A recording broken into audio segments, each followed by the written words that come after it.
Tá bom. Tá. Eu reiniciei meu computador porque ele não queria iniciar. Acho que ele tá nervoso também. Tá. Eu pensei de fazer essa talk porque em alguns casos... fazendo um porco pizza lá. Mas às vezes a gente está conversando internamente e tem, sei lá, surge uma sigla e alguns conhecem muito bem, outros nem tanto. Às vezes as pessoas podem até ficar meio encabuladas, não sei o que é isso, também não vou perguntar e tal. Daí até me inspirei num vídeo que eu vi recentemente, um cara falando sobre várias siglas assim do mundo de SaaS, né? Também quero levar um paralelo, assim, contar um pouco como é que a gente veio encarando essas coisas ao longo do tempo.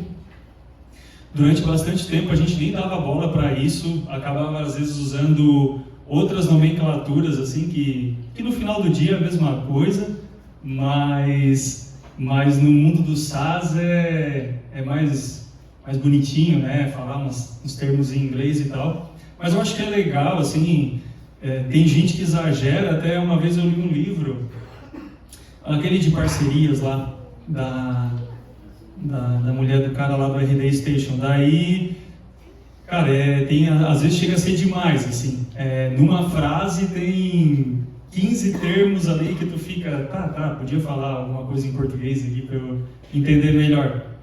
Então eu vou passar meio rapidinho, assim, tentar não ser tão chato, porque vai ser meio técnico às vezes, né? Mas vou tentar explicar de uma maneira mais simples que eu puder alguns desses. Então, começar com SaaS, né? Talvez, até botei anteriormente ali como software como serviço, mas afinal o que é o SaaS e se o nosso sistema é SaaS ou não? Então o SaaS é um modelo de software baseado em assinatura, onde o usuário acessa o sistema pela internet, sem precisar instalar ou manter o software localmente.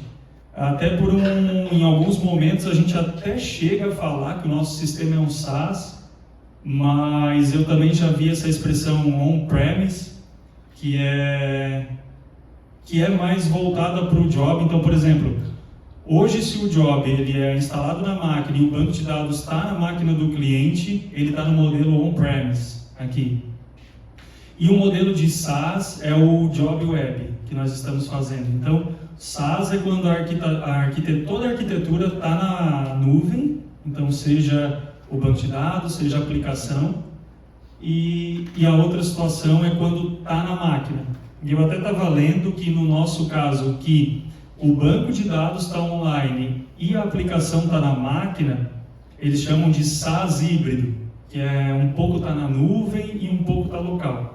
Então, o conceito de SaaS puro mesmo seria o nosso sistema novo, que esse sim, está 100% em nuvem, e é o que todo mundo está caminhando para isso daí, né?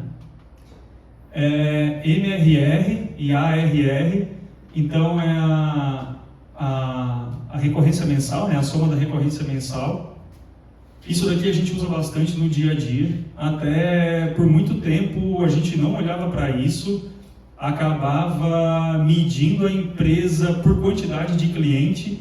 Eu até estava lendo que tem uma maneira de dar para, claro, contabilizar por quantidade de cliente, mas ao longo do tempo a gente foi entendendo que isso não é muito eficiente, porque tu acaba dando o mesmo peso para um cliente, por exemplo, que paga R$1.000 e um cliente que paga R$99. Então, por exemplo, esse mês nós conseguimos 50 clientes, mas não... mas 50 clientes que pagam R$50, que pagam R$1.000. Então, ao longo do tempo, a gente foi vendo que, falar em MRR, falar em soma das mensalidades, antigamente a gente falava, qual é a soma da mensalidade? Depois a gente descobriu que tem esse nome bonito, né? MRR, fica mais fácil de falar isso no dia a dia. A gente até fala na OKR, né? A soma do MRR e tal. Então, hoje em dia ficou bem consolidado, a gente trabalha com MRR, isso daqui é a soma da mensalidade. O ARR é a soma das mensalidades no ano, então basicamente eu pego o MRR vezes 12 é o que eu tenho de ARR, né? Então o que eu tenho no ano. MRR, a gente mede a soma das mensalidades de todos os clientes ativos, independente se ele já implantou ou não. Cadastrou um cliente hoje, botou a mensalidade dele, é um MRR para a gente, tá? E talvez seja o indicador mais utilizado nas empresas de SaaS, é o que mede assim, o tamanho dela, MRR. Eles não querem saber muito o quanto que sobra, o quanto que tu gasta. Não, eles querem saber o teu MRR. Qual é o teu MRR? Ah, é 100 mil reais. Tá, beleza. Eu sei que tu faz 1.200.000 por ano e esse é o teu tamanho. Se dá lucro ou não é outra história, né? CAC, custo de aquisição do cliente. Como é que a gente calcula isso daqui? É uma métrica bem importante, é outra métrica que a gente fala bastante no dia a dia. Basicamente, a gente pega todo o custo que a gente tem com comercial e marketing. Então, quanto que custa a nossa máquina de vendas? A gente entende que a nossa máquina de vendas é o comercial e o marketing. Então, eu pego desde um computador que compramos para alguém do marketing ou do comercial, tráfego pago, o salário, tudo. Soma tudo isso, suponhamos que deu 100 mil reais. A soma disso no mês. Gasto 100 mil reais com time de comercial e marketing. Se naquele mês eu peguei 100 clientes novos, então basicamente o meu custo de aquisição para cada cliente é de R$1.000. Então se eu gasto 100 para manter a minha operação de marketing e comercial e eu peguei 100 clientes naquele mês, cada cliente me custou R$1.000. Por isso que às vezes a gente bate na tecla de tipo, tem que cobrar adesão, tem que não sei o que, esse cliente tem que ficar 6 meses na base, porque essa conta diferente de uma empresa que compra e vende um produto, que é claro o custo daquilo, né? Pô, comprei um notebook a 1.000 e vendo a 2.000, para a gente é o CAC, para a gente é o custo que eu botei ele naquele mês. Quanto mais cliente eu boto por mês, menor é o meu CAC. Porque o meu custo ele é fixo, eu vou gastar, tirando comissão, claro que é uma despesa variável, né? Mas basicamente eu vou gastar aquilo. Então se eu botar um cliente num mês que eu gastei 100 mil reais, me custou 100 mil reais botar aquele cliente. Aí esse aí vai ter que ficar um tempinho na base para pagar, né? LTV, o CAC eu estou medindo o quanto custa, o LTV eu faço uma conta de quanto que esse cara deixa de grana para a gente ao longo do tempo. Nós calculamos o nosso LTV hoje assim, eu pego quem cancelou com a gente nos últimos 12 meses, eu faço uma média de quanto tempo esse cara fica com a gente, se eu não me engano o nosso está 20 ou 21 meses, qual é a média da mensalidade, então na média um cara desse deixa 5 mil reais, por exemplo, para a gente. Aí eu faço uma relação CAC e LTV. Então, por exemplo, me custou 1.000 e me deixou 5.000 ao longo do tempo, na média. Um deixou 15, o outro deixou nada, o outro deixou 5. Então eu tenho uma proporção de 1 para 5, ou seja, para cada real que eu boto eu ganho 5. Então é uma conta que é só um indicador, assim, não é uma conta real de lucratividade de uma empresa, né? Mas é uma conta interessante para saber, os clientes que eu boto para dentro, o quanto que eu pago para ter eles e o quanto eles deixam na vida deles dentro da empresa. Fecha a conta ou não? Daria até para levar um paralelo com o nosso sistema, seria a DRE, que não quer dizer exatamente se tu recebeu ou não, mas te dá uma noção boa do que tu vende, do que tu paga e se aquilo ali fecha a conta, né? Então esse é o LTV, tá? Churn, isso daqui a gente fala bastante também, infelizmente, né? O churn também, uma vez a gente falava, taxa de cancelamento, também media por quantidade. E hoje a gente mede por MRR, faz mais sentido, né? Então, por exemplo, eu pego a soma das mensalidades de quem cancela naquele mês, até isso não está no KR agora, mas, por exemplo, o nosso churn está em 1%. Então, eu digo que 1% da base do valor de MRR que a gente tem se deteriorou esse mês. Foi embora, o pessoal vazou. Churn é evasão, né? Então, foi-se. Esse aqui a gente usa bastante, até quando tinha aquele dashboard lá embaixo, tinha, né, um quadradinho lá, churn. Então é a taxa de cancelamento, tá, das mensalidades. Bootstrap. Aqui, daí eu já tô... É que isso aqui a gente vai surfando um pouco vendas e tal. Isso aqui a gente já está falando de modelo de empresa. Bootstrap, a Brüning é uma empresa bootstrap. Por quê? Porque a gente não depende de capital de ninguém para tocar a nossa vida. É uma empresa que ela está sempre buscando gerar lucro. Sempre buscando gerar lucro para pagar as contas. Diferente do modelo de uma empresa que capta recurso de fora para sobreviver. Normalmente essas empresas que nasceu faz um ano, já está lá com 500 pessoas e um faturamento milionário. Provavelmente essa empresa recebe capital, recebe aporte, vem uma gigante lá, uma TOTVS, e bota 10, 50, 100 milhões de reais e diz, aí a grana, gasta, vocês não podem tirar R$1 para vocês são obrigados a dar prejuízo, mas vocês têm que investir e fazer essa empresa explodir e multiplicar várias vezes o seu tamanho num período de tempo. Já uma empresa bootstrap, que é o estilo da nossa, não. Ela começa com R$0, não recebe dinheiro de ninguém, tu pega um cliente, pega esse dinheiro, reinveste, pega mais cliente, reinveste, então tu está eternamente num ciclo de reinvestir. É como se a gente mesmo investisse na nossa empresa, né? Não existe certo e errado, tá? É só modelo de trabalhar, assim. A gente nunca recebeu aporte de ninguém, a gente sempre trabalhou no modelo bootstrap, mas empresas que recebem aporte, normalmente elas se multiplicam muito mais rápido, tá? Mas também eles acabam cedendo boa parte da empresa para o investidor, tá? Então eu vou chegar lá assim, quero comprar essa empresa, vou botar 10 milhões, só que 50% da empresa é minha. Hoje ela vale pouquinho, mas amanhã ela vai valer bastante. Então esse é o jogo, né? Upsell, aqui a gente está falando, né, do time de CS, venda e tal. Então o upsell é quando eu vou tentar levar um paralelo para a nossa realidade, eu tenho a versão fiscal do job e eu vou passar para a versão Pro. Então eu estou fazendo um upsell de plano para ele, eu estou vendendo, eu estou botando mais valor, oferecendo um plano maior para esse cliente, tá? E o cross-sell é quando, por exemplo, o cliente está com um plano Pro lá, beleza, já paga, sei lá, o máximo, e eu vou botar um banco na nuvem, eu vou botar um aplicativo eixo, eu vou oferecer integração com e-commerce. Então eu estou botando mais outras funcionalidades a mais naquele pacote que ele contrata comigo para aumentar o meu ticket médio. Então eu estou fazendo um cross-sell, eu estou adicionando outras coisas ali na venda, tá? Não só na venda, na hora que está fechando com o cliente, mas depois também. Então, por exemplo, o time de CS vai fazer aquele trabalho. Não quero pegar o aplicativo, não quero isso, não quero aquilo. É tentando fazer cross-sell. O upsell então seria só referente a plano ou tem mais alguma outra coisa que encaixa no upsell? O upsell é quando tu está tentando melhorar um plano para aquele cara. É o mesmo produto, mas entregando uma versão mais completa e cobrando a mais por aquilo.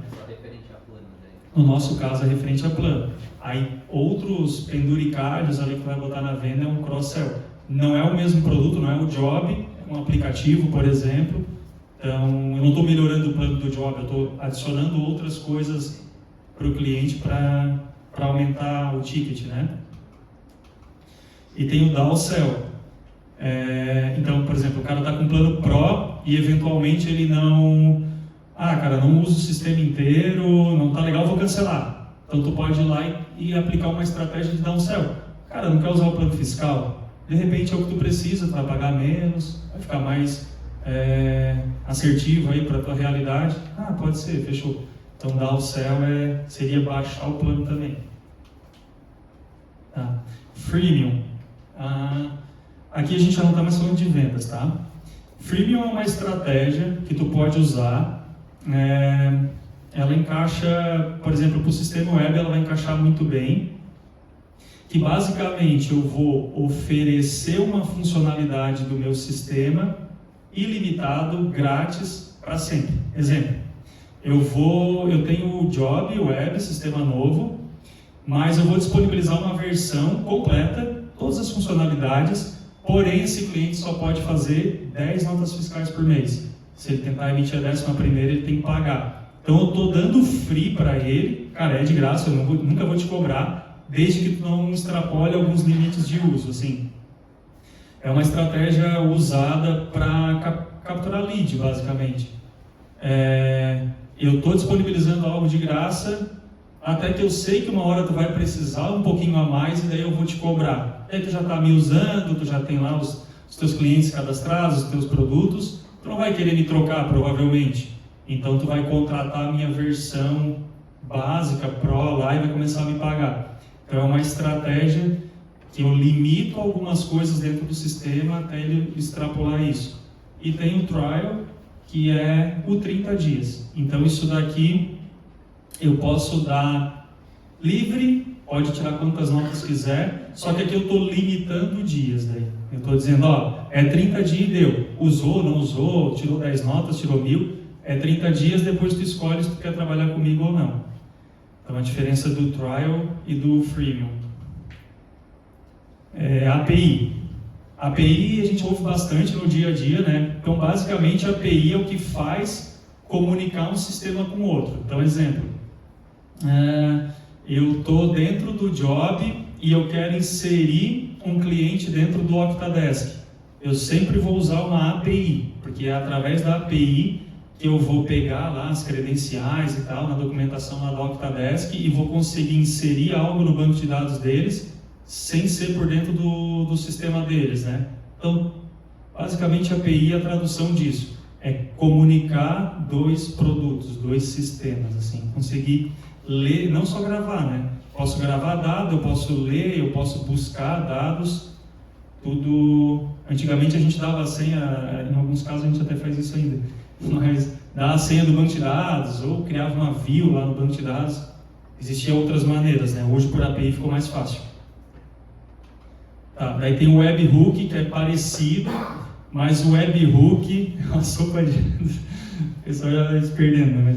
O webhook, ele é um gancho, ele é um gatilho. Então, por exemplo, assim, eu quero que quando insere a API, eu vou lá buscar a hora que eu quero, né? O webhook é assim, eu quero que quando insere um cliente na Bruning, automaticamente faça alguma coisa no Octadesk. Então, é um gatilho que tem ali, ele é condicionado a algum evento, tá? Então, é automático, quase como se fosse a macro lá dentro do Movidesk na época.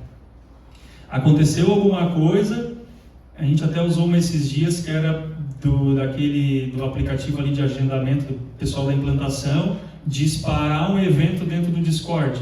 Então é um gatilho, quando eu adicionar alguma coisa dentro daquele software de agendamento, eu vou automaticamente disparar algo no Discord. Aí eu uso um webhook. O webhook e a API é o que mais a gente está sempre ouvindo falar, assim, quando fala de integração entre sistemas, tá?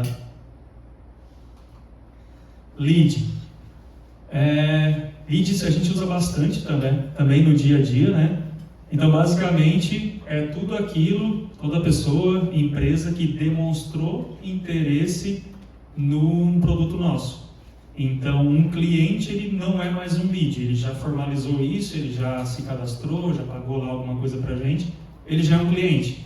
Mas aquele cara que está lá, está navegando na internet, entrou no site da Bruning, viu um produto, e ele, legal, vou me cadastrar para entender um pouco melhor lá, falar com o time de vendas. Esse cara é um lead, ele está ali vendo se ele vira cliente, se ele não vira. Então todo mundo que é um interessado no sistema, vamos dizer assim, é um lead, tá? Deixa eu ver aqui, acelerar aqui. Inbound marketing. Isso aqui é bem engraçado, eu lembro quando nós participamos do startup lá, aí lá todo mundo só falava essas coisas, aí o Evandro meio dois bichos do mato lá, não entendia muito.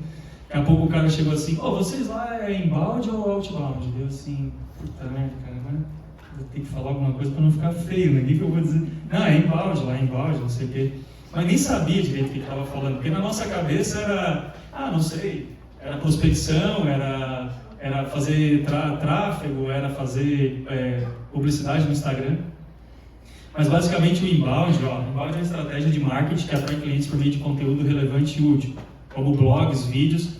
Então toda a estratégia que a gente cria aqui de divulgação de conteúdo, que acaba o lead olhando para aquilo e tipo, pô, legal isso daqui, eles estão me trazendo algo, eu estou olhando para aquilo, estou achando legal e de repente eu vou me inscrever numa landing page, numa página que eu vou... Mas tipo, uma landing page que eu vou lá e eu vou me inscrever e vou falar com o time comercial, né? Então é tudo aquilo que a gente faz, o time do marketing faz ali, aqui de dentro, tentando atrair clientes, tá? Então a gente está fazendo uma estratégia de inbound. E tem a estratégia do outbound, e basicamente a gente pode resumir na prospecção. Por exemplo, o cliente não faz ideia que a gente existe, nunca ouviu falar, de repente alguém liga para ele e fala, cara, tu já tem sistema? É legal, isso, aquilo? Não sei. E começa a conversar. Então, é uma estratégia de outbound. Eu fui lá, bati na porta dele e falei, eu estou aqui, eu tenho um produto, eu quero te vender. Ao contrário do inbound, que eu fico mostrando para ele, esperando que ele veja aquilo, tá? Beleza. CRM, esse aqui mais voltado para vendas. É o software de gestão das vendas, né? O time comercial sempre trabalha com CRM. Aqui até um caso interessante, eu estava lembrando, que vira e mexe algum cliente pergunta para a gente, vocês têm CRM dentro do sistema? Vocês não têm integração com nenhum CRM? Eu particularmente sempre acho que o nosso cliente não vai usar um CRM raiz, tipo esses que a gente usa assim, porque na prática o CRM, ele é para tu ter essa noção dos leads que estão ali dentro, em que momento de compra esse lead está, esse cara está interessado, vou mandar uma apresentação para ele ainda, eu estou em fase de fechamento, isso, aquilo. E se tu parar para pensar dentro do sistema, por exemplo, tu tem lá um relatório que dá as compras, as vendas, né, que eu fiz para aquele cliente. Eu tenho um relatório que eu tenho a data de aniversário, eu tenho um relatório que uma informação que, sei lá, a última venda que eu fiz para ele foi isso, aquilo. Querendo ou não, isso é um CRM, não é exatamente num software que faz isso, mas eu tenho algumas práticas de relacionamento com o cliente dentro do meu sistema que acaba facilitando a negociação e o que ele faz no dia a dia com o cliente dele. Mas nesse caso em específico aqui, é um software próprio mesmo para o time de vendas. No nosso caso aqui a gente usa o da ARD, então é por ali que a gente gerencia todos os leads que entram. Só para ter uma ideia, o lead preenche uma landing page lá, já cai dentro do CRM, o vendedor já liga, concentra ali as informações, ali bota histórico, o que eu conversei, o que eu apresentei, se eu perdi, por que eu perdi esse cliente. E daí eu tenho um NPS, basicamente aqui é aquela perguntinha que a gente faz no sistema, de 0 a 10 o quanto tu recomenda a gente presa para um amigo. Isso aqui é importante para saber o nível de satisfação, né, que tem com o produto como um todo. O time do CS explora muito isso no dia a dia. E eu tenho o CSAT também. O CSAT é aquilo, por exemplo, eu fiz um atendimento ali na Octa, e ele pergunta no final, de 1 a 5, quanto que tu ficou satisfeito com esse atendimento? Então, o NPS basicamente eu estou medindo o quanto que ele me recomenda, o quanto que no geral ele me recomenda para os demais. E aqui no CSAT eu acabo pegando algo mais particular, por exemplo, um atendimento, né? SLA, isso daqui usa muito dentro tipo do Octa, ou normalmente em time de atendimento. Basicamente aqui, quando a gente fala assim, qual é o SLA que eu tenho para cliente crítico? É o tempo que eu estou levando para dar uma resposta para ele, para ter uma iniciativa com esse cliente. Então é sempre usado ao invés de falar, quanto tempo, qual é o SLA disso? Tá? B2B, eu botei assim, siglas. E eu comecei a fazer isso na semana passada e hoje eu estava adicionando mais coisas que eu ali na cabeça, assim. A Bruni é uma empresa B2B, então a gente é uma empresa que vende para a empresa, tá? Basicamente. Então a gente é uma empresa que vende para um material de construção que é uma empresa que tem um negócio dele. E tem o B2C, que é uma empresa que vende para o consumidor final, então, sei lá, um supermercado. Eu sou uma empresa, mas o cara vem, compra o arroz e já come. Então, ele é um consumidor final. Aí tem algumas coisas B2B2B, B2B2C. Daí vai, porque, por exemplo, eu sou uma empresa que eu vendo para uma empresa, e essa empresa vende para outra empresa, ou vende para um consumidor lá na ponta. Então também a gente ouve bastante isso daí. O que mais? É isso. Falta 3 minutos. Fechou? Então assim, passei meio rápido, meio chato, meio técnico demais, só porque é legal a gente dar uma passada assim por cima. É claro que tem um chat GPT aí, se o cara for ali e botar, vai explicar 1000 vezes melhor, mas é mais para despertar essa curiosidade de todo mundo, deixar todo mundo mais ou menos na mesma página. Às vezes a gente está conversando e fala uma sigla e de repente para um é meio normal, o outro já pergunta, tá, mas o que é isso daí? Não entendi, eu nem lembro, eu já ouvi, mas nem lembro direito o que é. Então a gente fez questão de passar isso daqui para dar uma nivelada na galera, despertar o interesse e que no dia a dia, nos relatórios, nos indicadores, nas conversas, a gente possa, né, usar essas nomenclaturas que é o comum do dia a dia do SaaS, né, de uma empresa de software, a fim de ficar todo mundo na mesma página. E é isso, galera. Fechou? Acho